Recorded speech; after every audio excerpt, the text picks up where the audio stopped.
I never expected that the first thing I would hear in 7 years from the woman who raised me would be the sound of her voice cracking as she said she was fine. And I never expected that 20 minutes later, I would be standing in a silent airport lounge in Frankfurt, staring at a message that felt nothing like the mother I knew. Something was wrong. I could feel it in my gut before I even admitted it to myself. My name is Marcus Hale, 42, project director at a tech firm in Seattle called Soundwave Technologies. I had just wrapped up a 10-day trip in Germany, the kind of trip that drains every ounce of energy but pays off with bragging rights and a huge European contract if everything goes right. The kind of trip where you keep telling yourself that the long hours and missed dinners with your wife and kid are worth it. That one day you will finally slow down. That one day you will fly to France and visit your mother like you promised year after year. One day never came. Until that message, I opened it again, standing by the window overlooking the runway, the cold glow of the screen hitting harder than the winter sun. Mom's words were short, uneven. She rarely typed like this. She used to write long paragraphs about everything from her garden to the neighbor's dogs. But today all she wrote was, "I'm okay. Everything is fine. Don't worry." It was the way you text someone who is watching you from behind. Another unread message caught my eye. An older one. It was the same tone. Thin, almost frightened. I swallowed hard. Guilt rose in my throat. 7 years. 7 years since she moved to Lyon to help my younger brother Caleb raise his son and build a life overseas. At the time it sounded reasonable. He was struggling. Mom wanted to help. I told myself she would visit often. I told myself I would visit too. But then Soundwave pushed into the European market. The workload doubled, then tripled. Calls went from weekly to monthly. Visits never happened again. The boarding announcement for the Seattle flight echoed behind me. I watched everyone line up. Families, business travelers, people with lighter hearts than mine. I should have walked over. I should have gone home, rested, prepared for next week's final contract meeting. Instead, something inside me cracked. I heard Mom's voice in my memory. She always said that people rarely tell the truth when they say they are fine. They only say it when they feel they have no right to ask for help. Before I knew what I was doing, I walked up to the service desk. My voice came out low. "I need to change my destination. Lyon. First available." The agent typed, nodded, printed a new boarding pass. My chest tightened as I looked at it. Frankfurt to Lyon. No turning back now. On the short flight, I tried to convince myself that I was overthinking. Maybe she really was okay. Maybe she was just tired. Maybe this was my stress twisting things that did not need twisting. But every time I tried to settle down, that message replayed in my head. "I'm okay.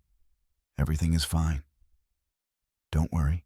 When Mom wrote like that, something was always off as the plane began its descent.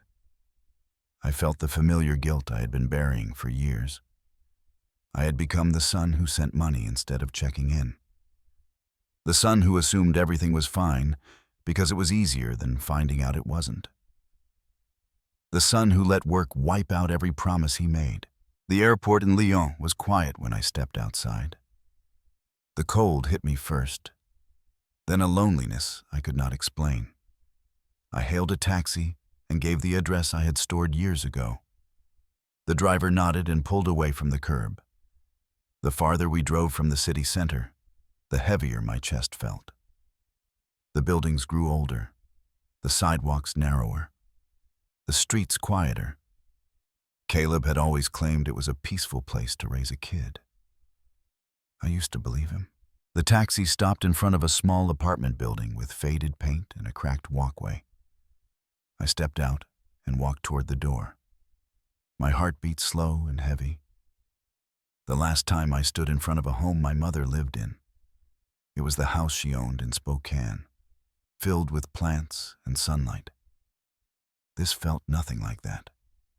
This felt like a place where people disappeared into routine and exhaustion. I pressed the doorbell. Nothing. I waited. Then I heard footsteps. Fast, uneven, like someone rushing because they were not prepared. The door opened a few inches. Caleb stood there. He froze when he saw me. Not surprised, not excited, not even confused. He looked terrified. "Marcus." His voice cracked. "Why are you here? You should have told us." I raised an eyebrow. "Is that a problem?" He forced a laugh that did not sound like laughter. No. Just, unexpected. "Come in." He stepped aside. But the way he held his body, slightly angled, as if blocking something inside, unsettled me. I crossed the doorway slowly, scanning the living room. Something prickled along my spine. The place felt lived in, but wrong, like a stage set someone prepared in a hurry. I heard a soft sound from the back of the apartment, a chair scraping, a footstep. Caleb tensed. "Is Mom home?" He swallowed. "Yeah, she's in the kitchen." He avoided my eyes. That was all I needed to confirm that whatever I feared was real. I walked toward the kitchen doorway, my pulse climbing, my jaw tight. The air smelled faintly of bleach. My hand hovered at the edge of the wall for a second before I stepped in, and then I saw her. Mom was standing at the counter, hands deep in a bowl of dough, her fingers red and chapped. Her back was slightly bent. She turned when she heard my step and froze. For a moment, her eyes widened like she wasn't sure the person in front of her was real. Then she rushed toward me and wrapped her arms around me, her shoulders trembling with relief or shock or something I didn't understand. I held her tighter than I intended, my throat burning. "I missed you," Mom whispered, her voice cracking. And standing there, with her shaking in my arms, I knew the truth before she said anything. She wasn't fine, not even close. I was about to ask her a dozen questions when I heard another sound from the hallway. A soft click of heels on the floor. Someone watching us. Someone waiting. I looked over Mom's shoulder and saw Monica standing there. Perfectly still, perfectly dressed, perfectly unreadable. For a split second, her expression slipped into something sharp before snapping back into polite indifference. "Long time no see, Marcus."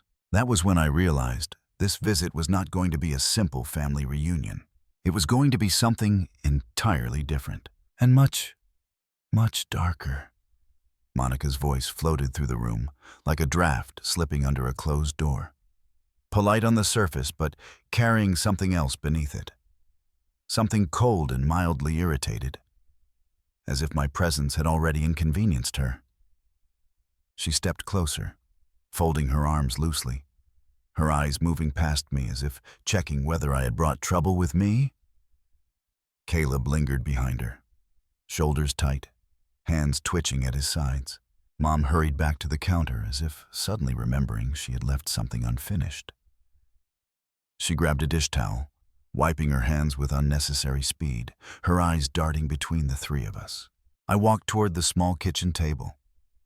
It was spotless. Not the kind of spotless that comes from pride or habit. The kind that comes from someone scrubbing it because they were afraid not to. A damp rag lay folded neatly beside a bowl of vegetables. Everything in that room looked like it had been cleaned right before I arrived. Every chair pulled in perfectly. Every utensil lined up straight.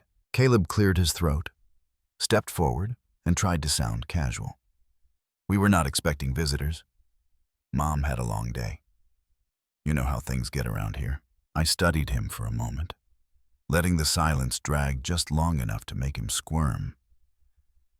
He kept shifting his weight from one foot to the other, like he had been caught doing something he wasn't ready to explain. Mom brushed a strand of hair behind her ear and smiled at me. The kind of smile that asks you not to push. Let's sit down. You must be tired from the flight. I made fresh bread for dinner. She pulled a loaf from the oven and set it on a rack. Her hands trembled slightly, and I noticed the knuckles again, red and swollen. My stomach tightened. I remembered how she used to nurse people at the hospital, her hands steady even after long shifts. Now they looked fragile, like they had been worked far beyond their limit. Monica stepped forward and took a seat on the couch in the living room, crossing one leg over the other. Her eyes flicked down to her phone. Not a word to my mother. Not even a glance. That told me a lot. Caleb gestured toward the table. Come on, Marcus. Sit. Tell us about Germany. I kept my tone even. Germany can wait. How have things been here? Mom jumped in quickly. Everything is fine. We have a routine. Caleb and Monica work long hours, so I help around the house. It's good to stay busy. I looked at her as she spoke, but she wouldn't meet my eyes. She said the words too fast, as if rehearsed, and her smile didn't touch her eyes. Caleb forced a laugh. You know, Mom, she hates sitting still. Monica didn't look up. She scrolled on her phone, smirking faintly at something on the screen. The image of her lounging comfortably while my mother's hands shook near a hot oven made something twist inside my chest. I leaned back in the chair. I send money every month for Mom. I thought the whole point was to make sure she didn't have to do everything alone. Caleb stiffened. His smile faded. Marcus, things work differently here. We all pitch in. It's just how our household runs. Mom cut in, almost in a panic. Marcus, please, I'm fine. Really. Helping makes me feel useful. Her voice broke a little at the end. Just enough for me to catch it. She shook her head as if trying to stop herself from saying more. I decided not to push her.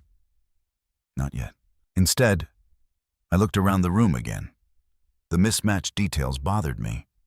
A basket of laundry half hidden near the hallway door. A bucket with cleaning supplies tucked behind the trash can. An ironing board still warm to the touch. All signs that someone had been rushing to make things look normal before I walked in. Mom set the table. She moved slowly, carefully, like she wanted to avoid making noise. Monica continued scrolling on her phone, her voice suddenly loud as she called out to Lucas in the other room. Dinner is almost ready. Come say hi to your uncle. The little boy ran out. Curly hair bouncing, cheeks flushed. He hid behind Monica's leg when he saw me. She offered a lazy explanation. He's shy with strangers. I smiled at him. Hey, buddy. I'm Marcus, your uncle from the States. He nodded, but stayed hidden. Mom reached for him, but Monica shifted slightly. Not enough to be rude, but enough to keep the boy behind her. Another detail I filed away. We ate in a small, uncomfortable silence. Mom barely touched her own plate. She kept serving everyone else, standing more than sitting. Every time Monica asked for something, Mom jumped up too fast. Caleb kept talking about work, but never finished a sentence. His eyes flicking nervously toward me. My nerves tightened. The sense of something wrong grew hotter in my chest, but I kept observing, letting the picture complete itself piece by piece. Halfway through dinner, Mom reached for a piece of bread and accidentally bumped her glass. It tipped, spilling water onto the table. She flinched and whispered, I'm sorry, before anyone said a word.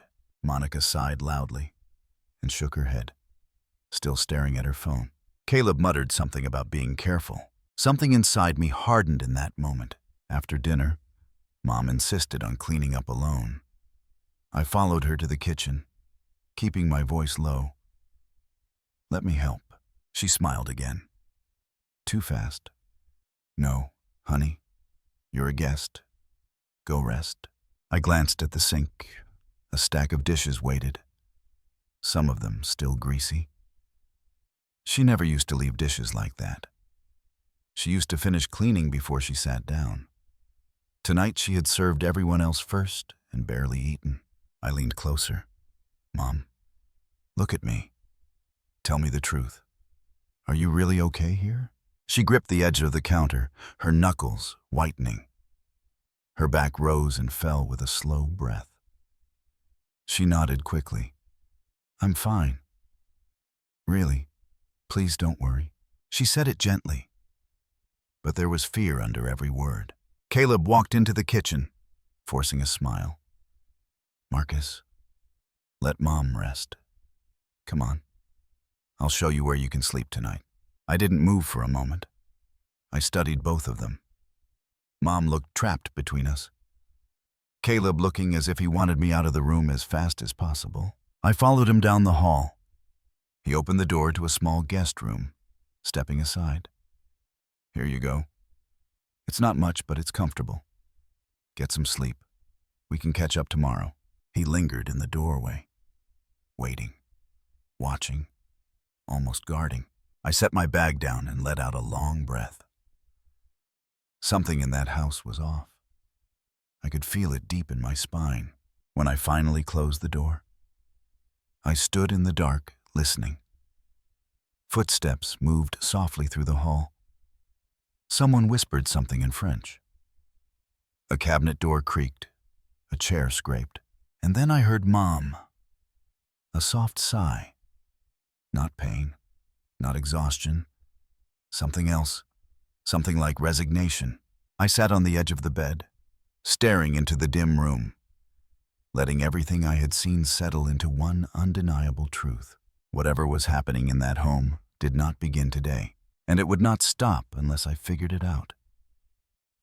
I woke up before the sun rose, lying still in the dark, listening to the house settle.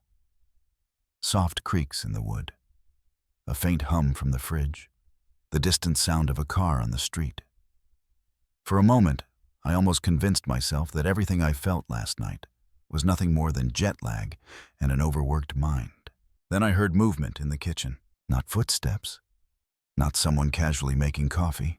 It was the steady rhythm of someone working fast, water running, cabinets opening and closing, a broom brushing across tile. I sat up and checked the time on my phone. 5:04 in the morning. I walked quietly into the hallway. The air carried the smell of soap and something metallic, like the place had been scrubbed in a hurry. Mom was in the kitchen, bent over a sink full of dishes that looked like they had been there since last night. She scrubbed them with fast, frantic motions, as if trying to erase any sign that she had ever fallen behind.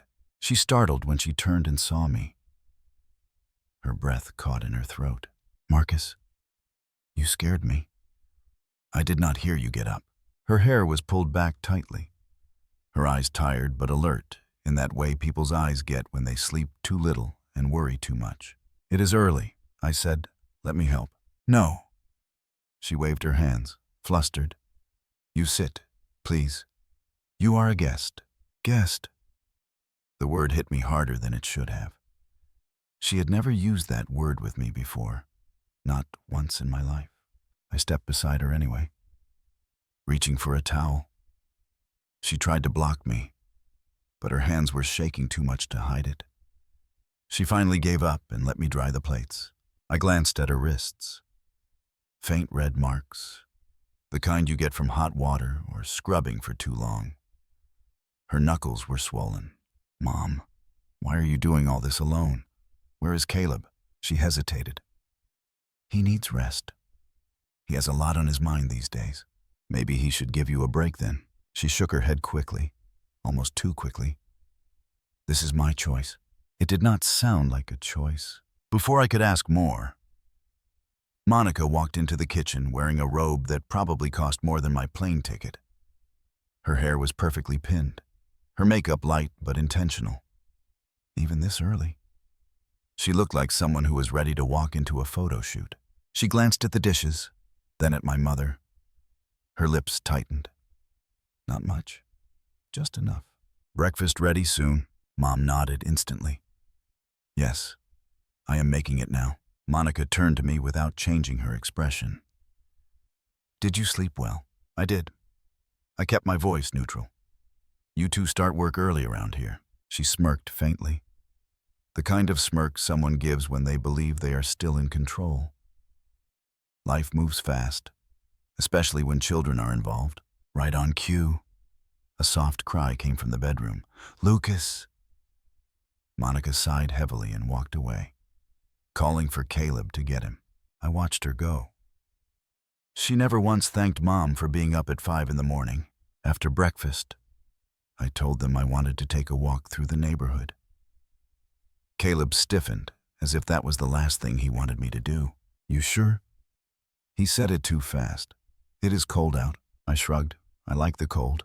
Mom seemed to relax a little, as if glad I was getting out of the house. I stepped outside and pulled the door closed behind me. The air smelled of damp leaves and old stone. Lyon's outer districts always had this mix of charm and neglect. It felt peaceful on the surface, but something about it felt distant too. Like everyone lived behind slightly closed doors. As I turned the corner, a man watering his small patch of garden looked up. He was older, maybe in his late 40s or early 50s, with graying stubble and kind eyes. He smiled as I passed. Bonjour, I nodded. Morning. He squinted. You are the son from America, yes? The older one. I stopped. Yes, I am. He nodded as if confirming something he had suspected. Your mother, she is kind. I see her often. She works very hard. There was a weight in his tone, something unspoken. I took a step closer. You see her often? He gestured toward the house. I live across the street. I notice things. She sweeps your brother's front walk in the early morning. Sometimes carries heavy bags from the car. In the summer, she trimmed their hedges. Old women should not have to do that. My jaw tightened. Has she ever seemed hurt or upset? He hesitated. Then he nodded once. I have heard someone shout at her. The young woman, your brother's wife. He lifted his hands. I do not want trouble, but I worry. Your mother always lowers her head like she is afraid of making noise. Something burned inside me. Shame, anger, maybe both. Thank you, I said quietly. Thank you for telling me. The man nodded again and went back to his garden. I walked farther down the street, trying to steady my breath. Every word confirmed the creeping feeling I had since last night. Every detail pointed in the same direction. On the way back, a delivery truck pulled up in front of the building. The driver jumped out, greeted me casually, then said he recognized me from a photo my mother had shown him years ago. He smiled warmly. She used to be cheerful, full of stories. But lately, he hesitated. She seems tired, very tired. When I re-entered the apartment, the living room was spotless again. Too spotless. Like someone had rushed to clean it because they did not want me to see how it normally looked. Mom was folding laundry, a huge basket. More than I remembered any retired 68-year-old woman should carry on her own. Caleb was sitting on the couch, pretending to scroll through his phone. Monica was leaning against the counter, looking annoyed. Not at anything in particular, but in that entitled way people look when they think the world should move faster for them. I walked toward Mom. Let me take that, I said. She jerked the basket away slightly, forcing a smile. No, I can do it. I stared at the mountain of clothes. Shirts, pants, socks, children's outfits, all of it. She was washing everything. For everyone. Something snapped in me. Quietly. But it snapped. Mom, we need to talk. Alone. Her face went pale. She shook her head a little, as if pleading for me to wait. Caleb stood up quickly. Marcus, stop. You need to respect how things work here. I turned to him. Respect is earned. Caleb, it is not demanded. Monica scoffed. She looked me up and down like I was the one disrupting the peace. Caleb moved closer, lowering his voice. You do not know everything that is going on. So do not start assuming. Then tell me, I said, right now, what is going on that requires Mom to be up at 5 in the morning doing every chore in this house? He swallowed hard. There was a flash of something in his eyes. Fear, guilt, or maybe just panic at losing control. Monica stepped between us. Your mother likes to keep busy. It is her choice. No one forces her. She looked away for a second. Some people do not know what to do with their free time. The way she said it made my blood warm. I turned slowly toward Mom, who stood frozen with a small towel in her hands, like she was afraid to drop it. She whispered, "Marcus, please, not now." Her eyes begged. I stepped back, trying to breathe through the storm building inside my chest. I looked at the three of them, their body language, their avoidance, their tension, and the truth settled into me like a stone sinking to the bottom of a lake. Mom was not fine. Something was happening behind these walls. Something that had gone on far too long. I told myself I would not push her in front of them. Not yet. But I also knew one thing with absolute certainty. I was not leaving Lyon until I found out exactly what that something was. Caleb and Monica watched me closely for the rest of the morning, as if worried I might start tearing open doors or interrogating neighbors. I pretended not to notice. I acted like a man who had come to Lyon simply to reconnect with his mother. I made friendly small talk. I asked about the bakery on the corner. I even complimented the dinner from the night before. Anything that made them think I was settling in, that I was letting things go. Inside, my mind was already 10 steps ahead. By noon, I told them I needed to check in with work. I grabbed my bag and stepped outside. Once I turned the corner, I circled back quietly toward the opposite end of the street where the small house of the neighbors stood. The window of his front room had an angle straight toward Caleb's home. Yesterday he had mentioned that he noticed a lot from there. I wondered just how much he had seen. When I knocked, he opened the door a few inches, then widened it when he recognized me. He invited me inside and spoke in a lowered voice. He said that he had often seen my mother out early working on chores that looked far too heavy for her. He said there were days she scrubbed the steps in the cold. He said there were times when she looked exhausted or frightened. He mentioned that he once considered speaking to her directly, but she always looked rushed, as if someone might call her back at any moment. He never said Monica's name, but I saw the uncertainty in his eyes. Before leaving, I asked him if he would describe what he had seen to a social worker if necessary. He hesitated, then nodded.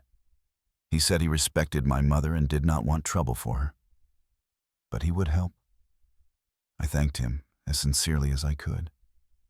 His account was not enough for anything official, but it confirmed what my instincts screamed from the moment I stepped off that plane. I walked a few blocks away, found a small guest house tucked behind a row of tall trees, and booked a room for 2 nights.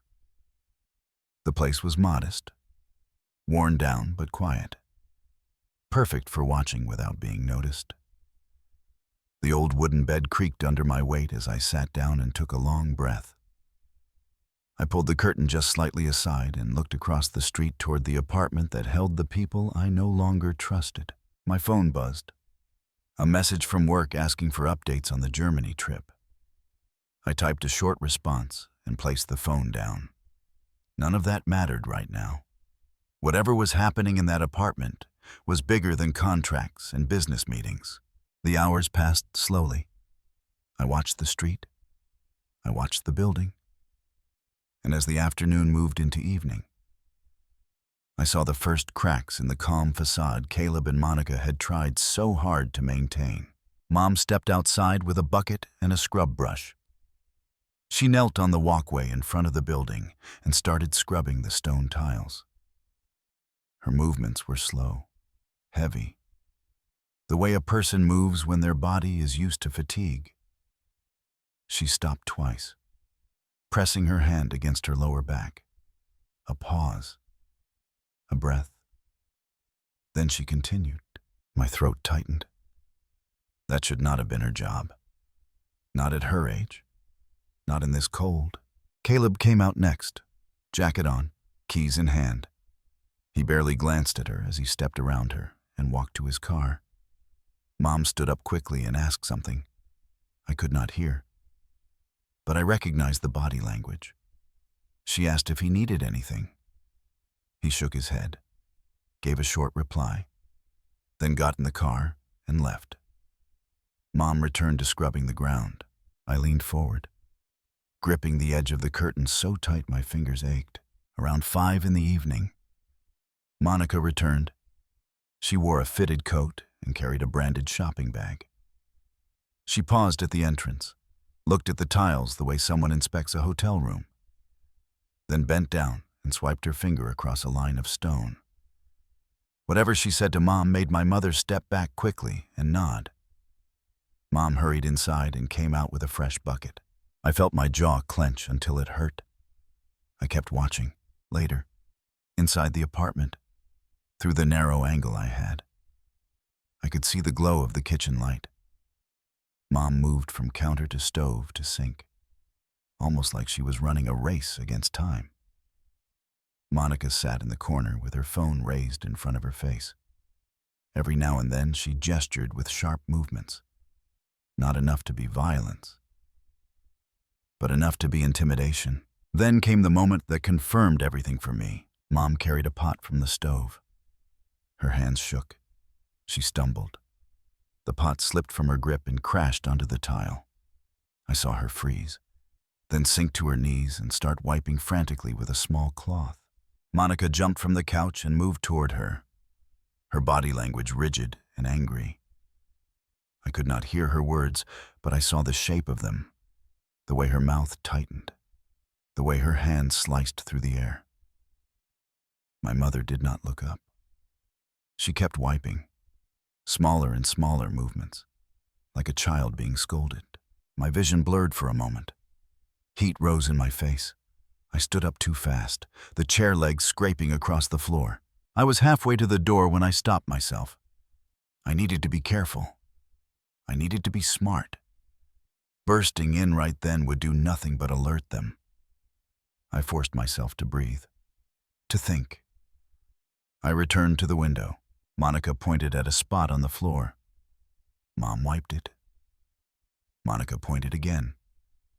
Mom wiped it again. Finally, Monica turned away and sat back down. Picking up her phone, Mom stayed on her knees a moment longer, then stood slowly, pressing her palm to her forehead as if steadying herself. That was enough for me. I grabbed my coat and locked the door of the guest house behind me. I crossed the street quickly, stepping into the shadows beside a row of cars. I waited for a few minutes until I saw Caleb walk up the walkway, returning from wherever he had gone. He knocked, and the door cracked open. He stepped inside. I walked up the path right behind him and knocked hard. Not aggressive, just firm. The kind of knock that demands an answer. Caleb opened the door again, confusion flashing across his face. Marcus, what are you doing here? His attempt to sound surprised was insulting. I stepped past him before he could protest and walked straight into the living room. Monica looked up from her phone, eyes widening. Her expression changed instantly. First shock, then annoyance, then something like fear that she tried to hide behind a mask of indifference. Mom stood near the sink, a damp cloth in her hands. Her eyes widened when she saw me. She whispered my name like she wasn't sure if she wanted me there or feared I would make everything worse. I fixed my gaze on Monica. My voice came out low and even. I said that I had been nearby. I said that I had seen enough to understand what was going on. Caleb stepped between us a bit too fast. He spoke quickly, trying to calm things down. He insisted that I was misunderstanding, that Mom liked to help, that nothing was wrong. Monica crossed her arms. She told me that I did not understand their routine. She said my mother wanted to contribute. She said that outsiders do not get to judge a household they barely know. Her tone was steady, but her eyes betrayed her. I looked at Mom. Her shoulders slumped. Her hands trembled. She whispered that she was fine and begged me not to fight. My heart tightened so hard it felt like my ribs were bending inward. I turned back to Caleb and Monica. I said that Mom would be leaving with me. Tonight? No argument, Caleb sputtered, saying it was impossible. He said it was too sudden. He said I was being unfair. Monica snapped that I had no right to take her anywhere. She said she would call someone, though she didn't say who. I did not raise my voice. I simply repeated myself. Mom is coming with me. The room fell silent. Mom covered her mouth with her hand. Caleb stepped back. Monica stared at me like she was trying to calculate her next move. And for the first time since I arrived in Lyon, I felt the shift. They knew they had lost control. I walked toward my mother. She hesitated, torn between fear and relief. I placed a hand on her shoulder. She did not pull away. She simply closed her eyes for a moment, gathering whatever strength she had left. That was all I needed. I told Caleb I would return in the morning to pick up her things. I did not wait for an answer. I led my mother out of that apartment and into the cold Lyon night. The air outside felt different, sharper, cleaner. But the weight in my chest did not ease, because I knew this was only the beginning of something much larger. The street was quiet as we stepped away from the apartment. The kind of quiet that settles over a neighborhood late at night when most people are asleep and the world feels heavier than usual. My mother held her coat tightly around her, walking with small steps beside me. The cold worked through my shirt, but I barely felt it. My mind was running too fast. When we reached the guest house, I unlocked the door and guided her inside. The room smelled of old wood and clean sheets. Mom sat on the edge of the bed, her hands folded, eyes fixed on the floor. She looked smaller in that moment, like life had been steadily cutting pieces from her for years until she barely had anything left to hold herself up. I grabbed 2 bottles of water from the small fridge and handed her one. She took it with a faint smile. Her voice came out thin. I am sorry you had to see that. I sat across from her, leaning forward, elbows on my knees. You do not have to apologize to me. Not for any of this. Mom, what has been going on in that house? What has been? She looked away, eyes glistening. Her shoulders rose and fell with a long, unsteady breath. For years, she had always been the strong one, the calm one, the person who comforted others. Seeing her struggle to speak was like watching a pillar crumble. I waited. I did not rush her. Finally, she whispered, "It was not always like this." She told me that when she first moved to Lyon back in 2016, things were peaceful. Lucas had just been born. Caleb and Monica were overwhelmed. She took care of the baby, cooked simple meals, helped keep the place organized. She said those early months were happy. She felt needed. She felt like she was helping her youngest son build his life. Then she said things changed. She wiped tears from her cheek with the back of her hand. When Monica went back to work after maternity leave, she started giving me more responsibilities. Small things at first, laundry, cleaning the bedrooms, groceries. I did not mind. I thought I was helping. But she started assuming I would do everything. If I sat down, she would look at me like I was being lazy. If I tried to rest, she would say there was more to do. Her voice cracked. I thought it was temporary, that she was stressed, that she needed time to adjust. I clenched my jaw. How long until you realized it was not temporary? She shook her head gently. I kept hoping it would get better. Her eyes drifted to her hands, resting in her lap. I noticed the redness on her fingers again, the calluses that should not have been there on a retired nurse in her late 60s. What about Caleb? I asked. She hesitated. He started working longer hours. Then he began avoiding home. I do not know everything, but I think he was struggling with money. He was ashamed. He never asked me for help, but he let Monica ask for it through the chores. He said it was temporary too. I rubbed my forehead, anger rising again. When did it get bad? She swallowed, her voice trembling. Around 2020. Monica started checking my work. If a room was not cleaned the way she liked, she made me redo it. If dinner was not ready when she walked through the door, she would say I was being slow. She started calling me forgetful in front of Lucas. Sometimes she did not speak to me at all. Other times she would say things that hurt. She paused and looked at the wall, as if replaying memories she had tried to bury. There were days she told me I was lucky to live there, that at my age I should be grateful for having a place, that she and Caleb were doing me a favor. She said it jokingly at first, then not so jokingly. My hands curled into fists without thinking. Mom continued. I wanted to tell you many times, but I knew you were busy, and I did not want to come between you and your brother. She shook her head as if still trying to convince herself that staying quiet had been the right choice. I breathed in slowly. And the money I sent every month? Did you ever see that? She looked confused. What money? The room fell quiet. I explained. For 7 years I wired money to Caleb. Every month. I thought it was for you, for your comfort, for anything you needed. Her eyes widened slowly, and I watched the realization break through her expression. Marcus, I never saw any of it. Caleb always told me they were covering my expenses. Something inside me sank and then lit up in anger so hot it vibrated under my skin. Do you know what he used the money for? I asked. She shook her head helplessly. No. I knew then there was more to uncover.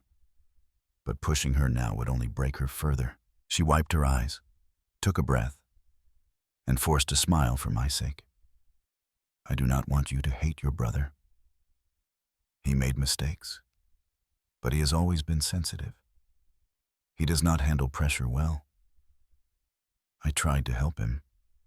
I tried to keep the family together. I closed my eyes for a moment, trying to temper the anger boiling inside me.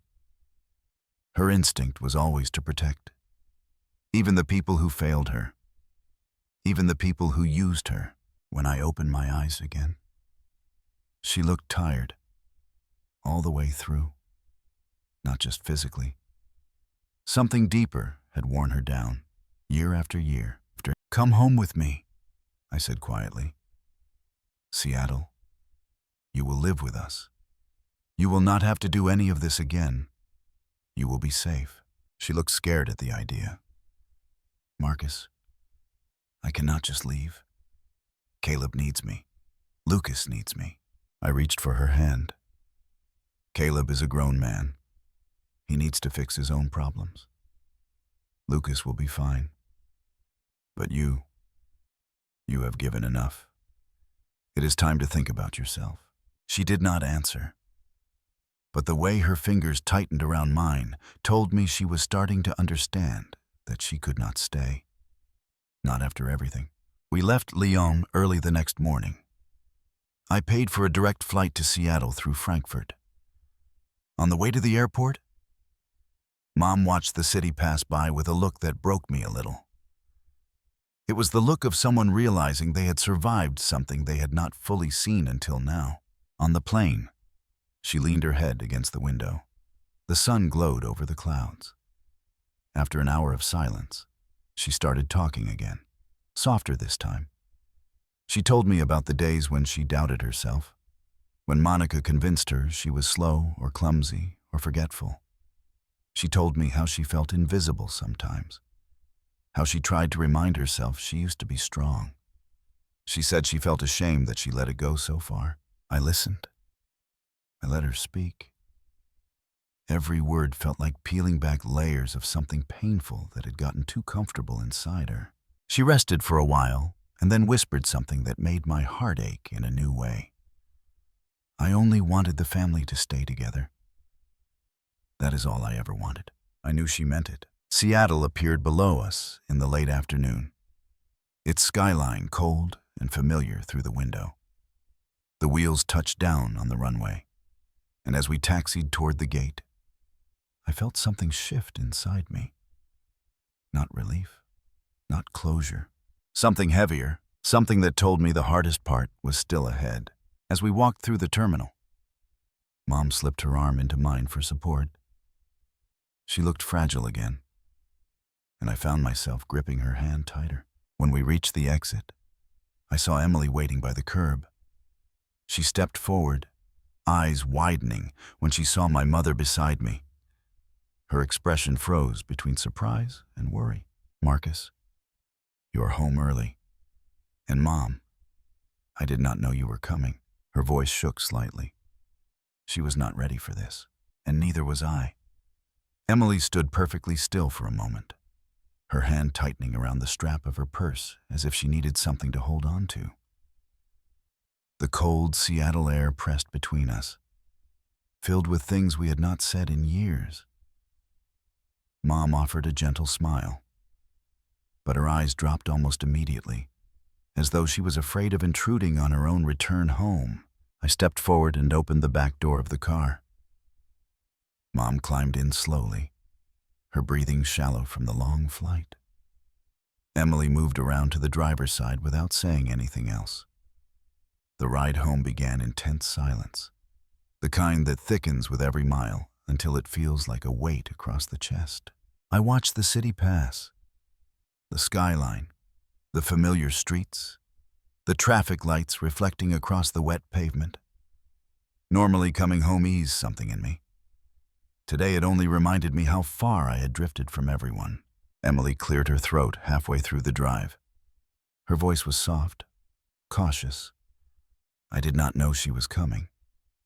"Is she staying with us?" Mom answered before I could.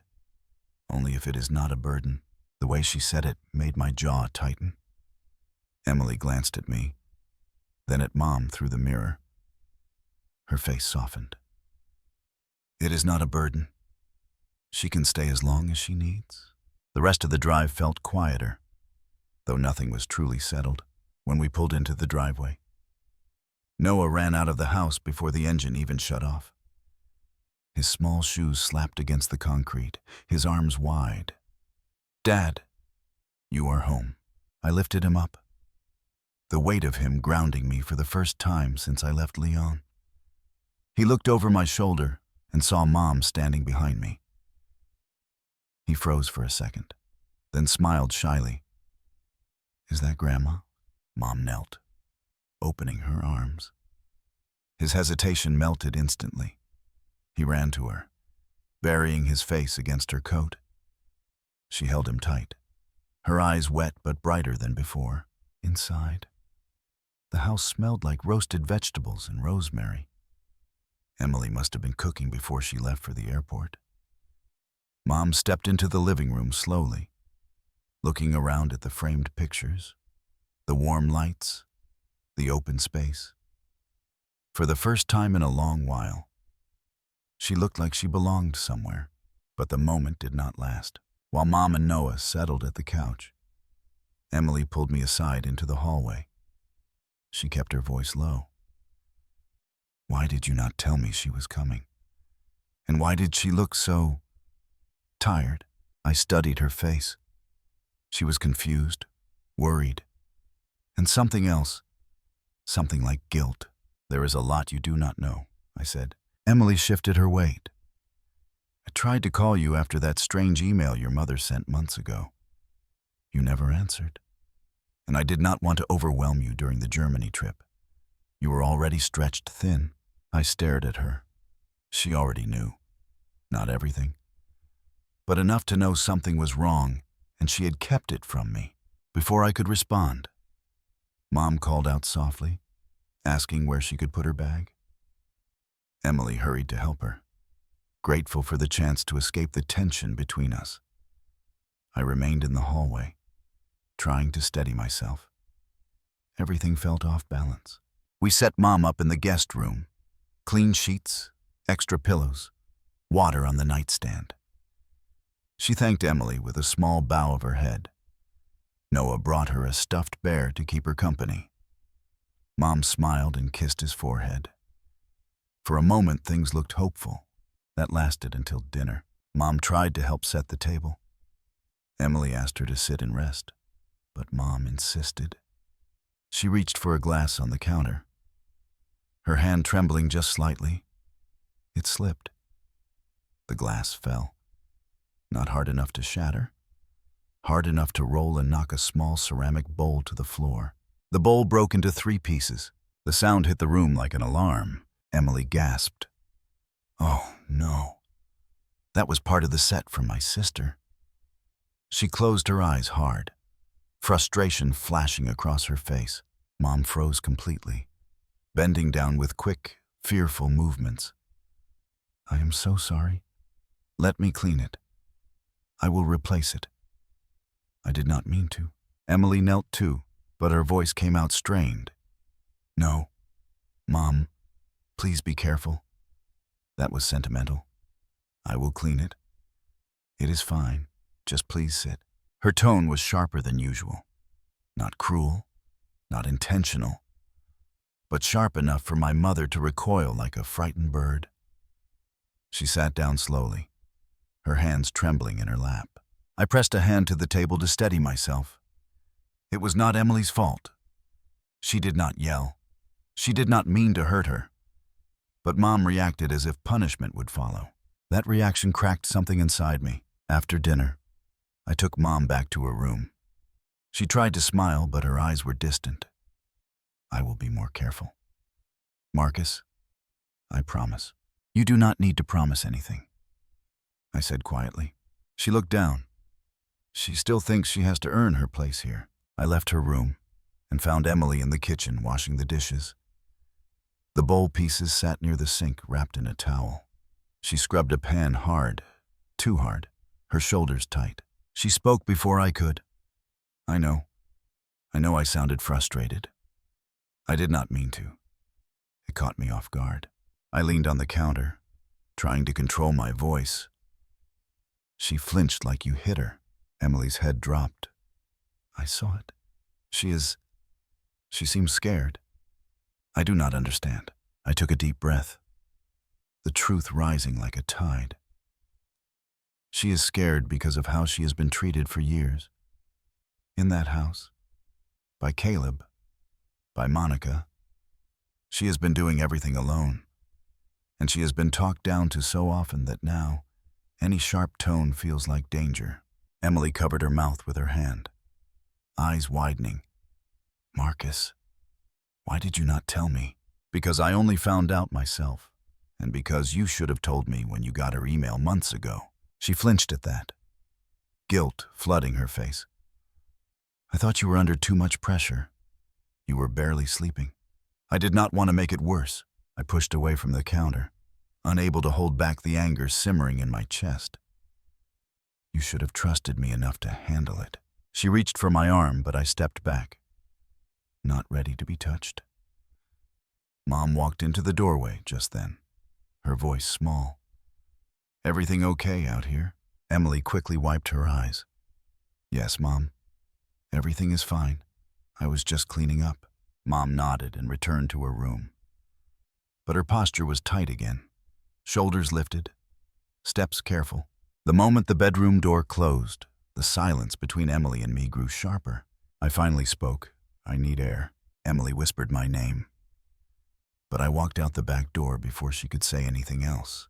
The night was cold, the sky low and gray. I stood on the porch with my hands on my head, trying to breathe. The weight of everything pressed into me, heavier with each passing second.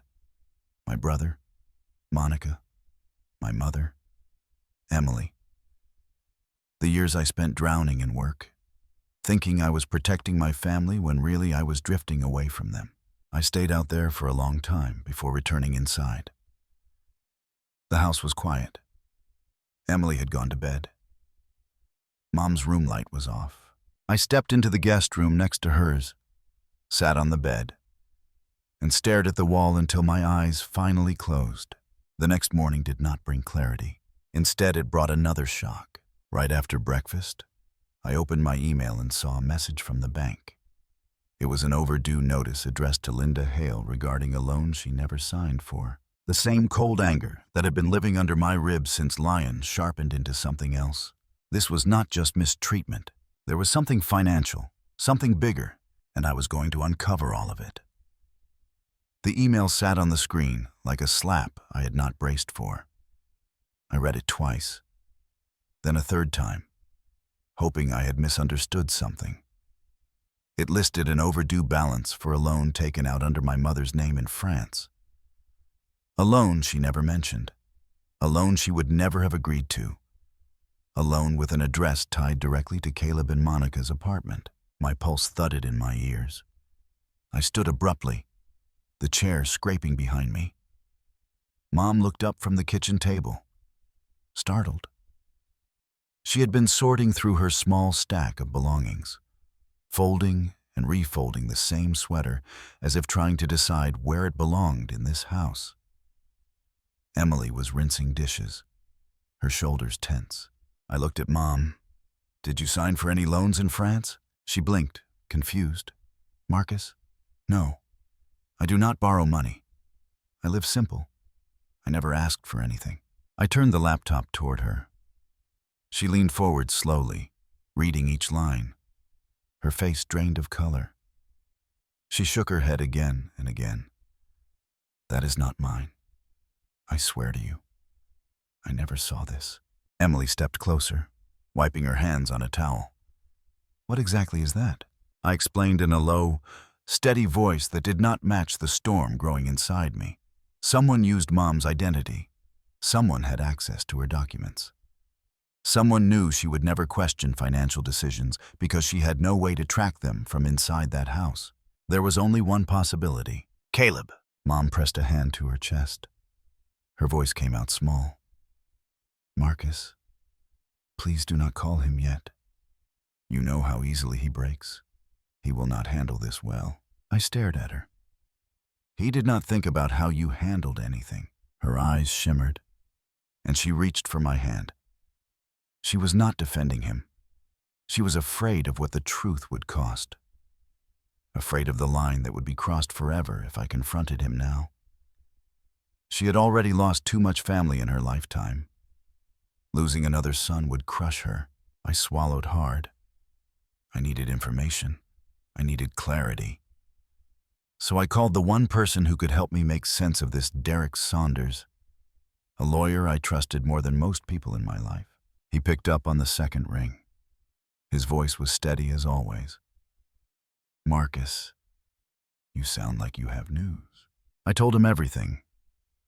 The mistreatment, the chores, the fear, the neighbor's observations, the loan, the missing funds, the years of emotional pressure. All the pieces I had seen but had not yet assembled. He listened quietly. When I finished, he took a slow breath. "This fits the pattern. Emotional abuse, coercive control, financial exploitation.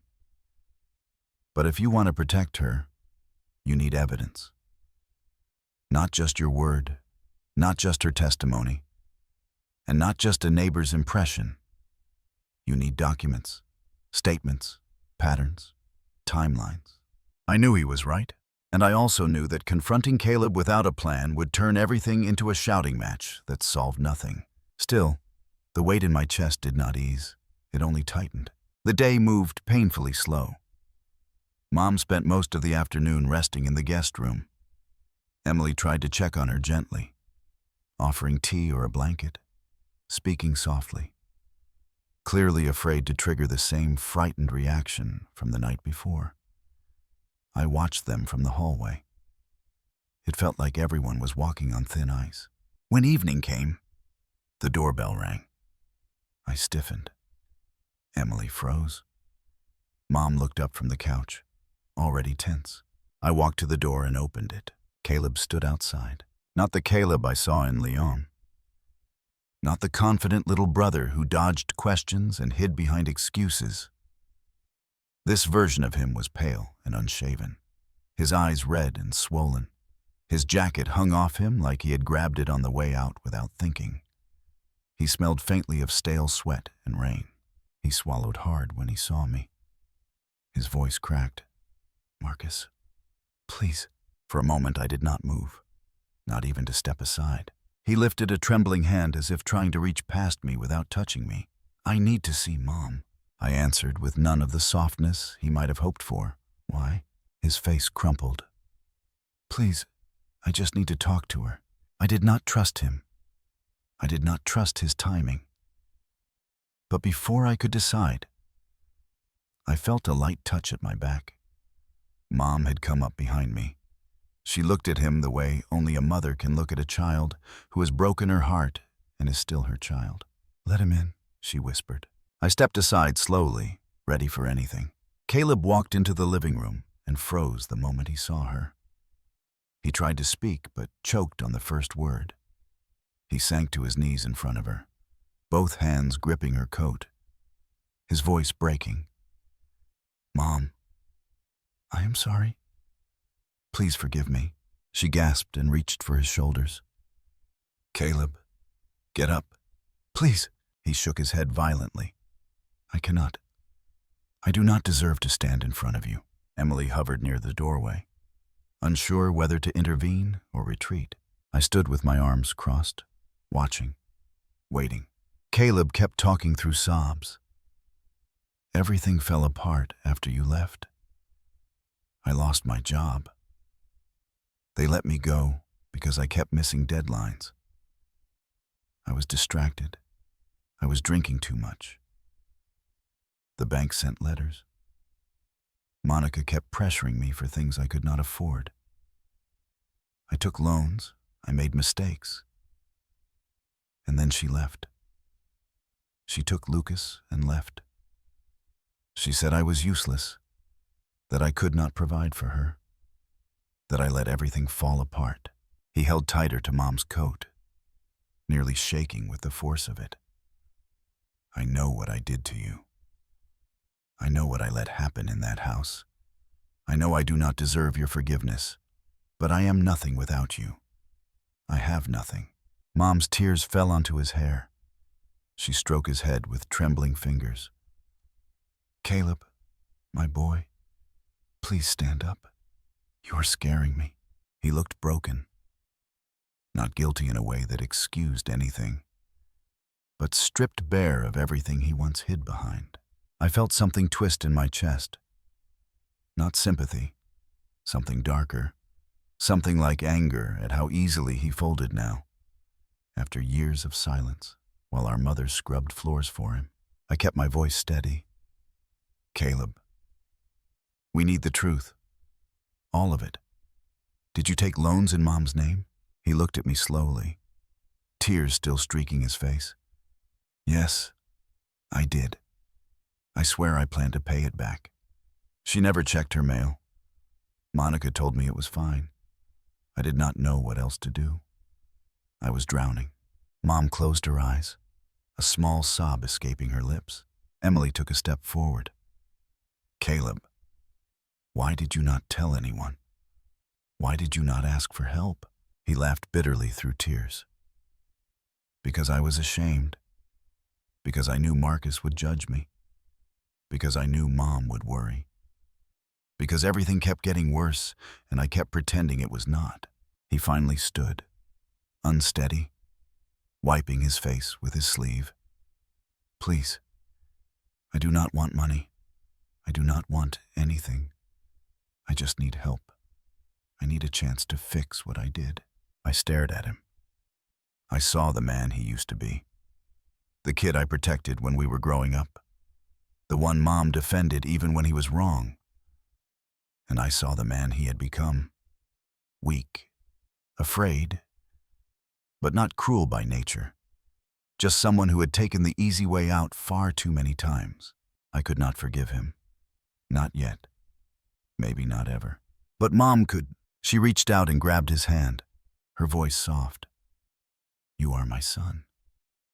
If you want to change, then you stand up and change. Do not kneel. Do not hide. Do not run. He nodded again and again, crying openly. I turned away for a moment, steadying my breath. My anger wanted to speak. My disappointment wanted to drown him. But something else pushed through. Responsibility, reality, family. No matter how fractured, I finally said, "You can stay in Seattle for now, but under conditions. You work, you get therapy, you pay back what you took, and you do not put Mom through anything like this again." He nodded as if afraid the offer would disappear if he blinked. I walked toward the hallway to put some distance between us. My chest felt tight, my thoughts tangled. Helping him meant diving deeper into a mess I was already drowning in. But sending him away would not fix anything. Not for Mom, not for anyone. I gripped the doorframe and tried to catch my breath. This was not over, not even close. I stood there gripping the doorframe until the shaking in my hands finally settled. Though nothing inside me felt settled at all. The house was too quiet behind me, the kind of quiet that holds its breath, waiting to see what comes next. I turned back toward the living room and saw Mom sitting beside Caleb on the couch, her hand resting over his. Emily hovered near the edge of the room, unsure whether she should stay or give us space. Noah's toys were scattered across the carpet, a reminder of a normal life that had been pushed aside for something heavier. I took a slow breath and walked back in. Caleb looked up at me as if expecting the floor to drop out from under him. I pulled a chair over and sat across from them. Mom squeezed his hand once more and then looked toward me, her eyes pleading for something calmer, something steadier. She needed this moment to matter. I spoke quietly. "You staying here means you have to rebuild from zero. There is no shortcut, no excuses. You follow the rules. You follow the plan. And you answer for every dollar and every decision." Caleb nodded quickly. "Anything. I will do anything you tell me. I just need a chance." I rubbed my forehead. "Derek will guide us. We are filing a report on the identity fraud. You need to sign statements. You need to help us trace the trail. And I need you to be honest. Brutally honest. Do you understand me?" He swallowed hard. "I do." Mom looked relieved, but also exhausted. Her shoulders dropped as if a weight she had carried for years had finally shifted, even if it had not disappeared. Emily stepped forward with a cautious gentleness. She offered Mom a glass of water and set another on the table in front of Caleb. He mumbled a thank you without looking up. It was the first time I had heard him say that sincerely in years. The next weeks were a blur of paperwork, meetings, and tension that cut through the air like cold wind. Derek met with us twice a week, sometimes more, helping us gather every document, every statement, every record from France. Caleb had to relive every financial decision he had made. He hated it, but he did it. He showed up to every meeting early, carrying folders, receipts, whatever he could dig up. He took the job I arranged at a logistics company near our neighborhood, clocked in on time, came home exhausted, and said nothing in complaint. There were nights when Mom waited up for him, warming leftovers in the microwave so he'd have something hot. She never scolded him. She never lectured him.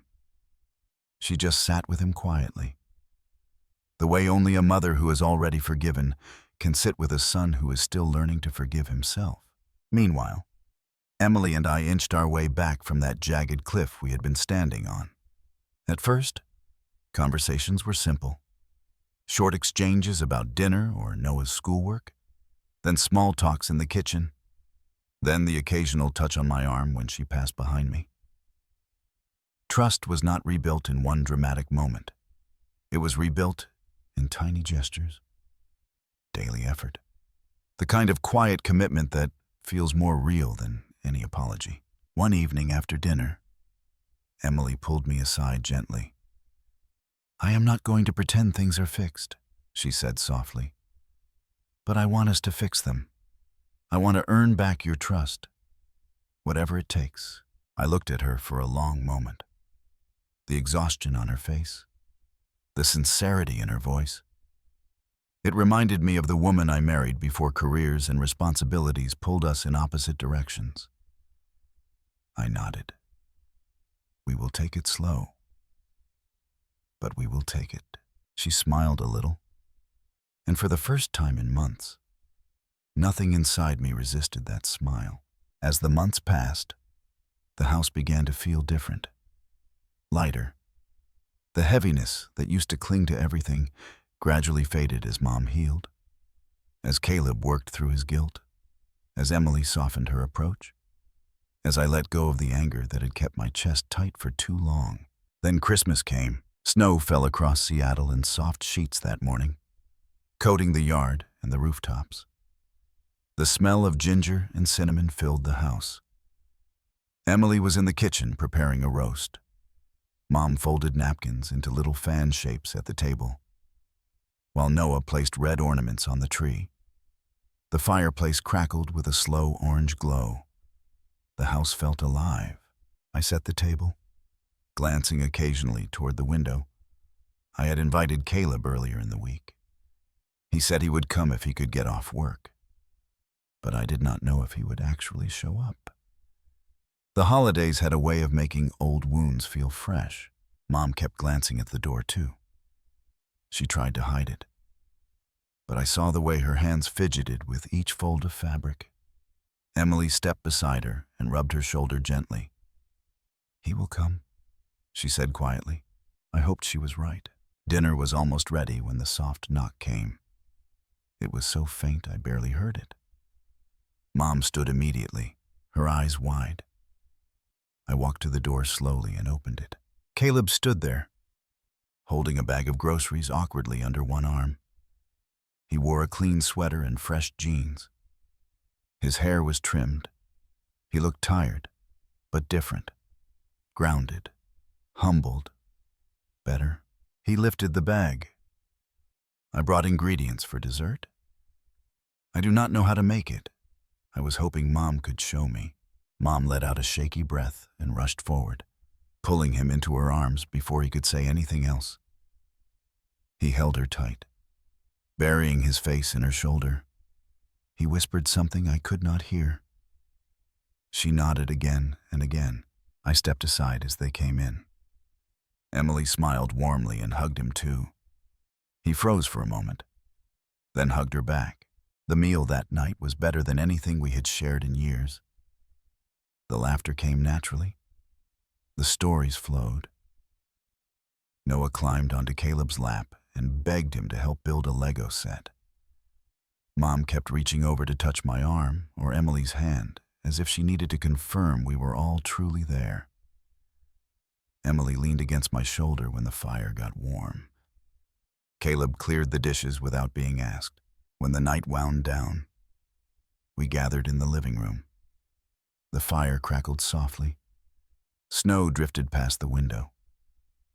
Mom sat between us, holding Noah's hand with one side and Caleb's with the other. It was the first time I had ever seen her completely at peace. I looked around that room, at the family I had almost lost, at the family I had fought for, at the mother I had saved, at the brother who was trying to save himself, at the wife learning to rebuild trust, at the son who somehow made all of us softer just by being there. I took a long breath and felt something I had not felt in years. Wholeness. We had been bent, scattered, hurt, but we were not broken, not anymore. If you made it to the end of this story, I hope you stay a little longer. Share your thoughts. Tell me what part hit you the hardest, and let me know if you want more stories like this. Your support keeps this channel alive, and I would be grateful if you stick around for the next one.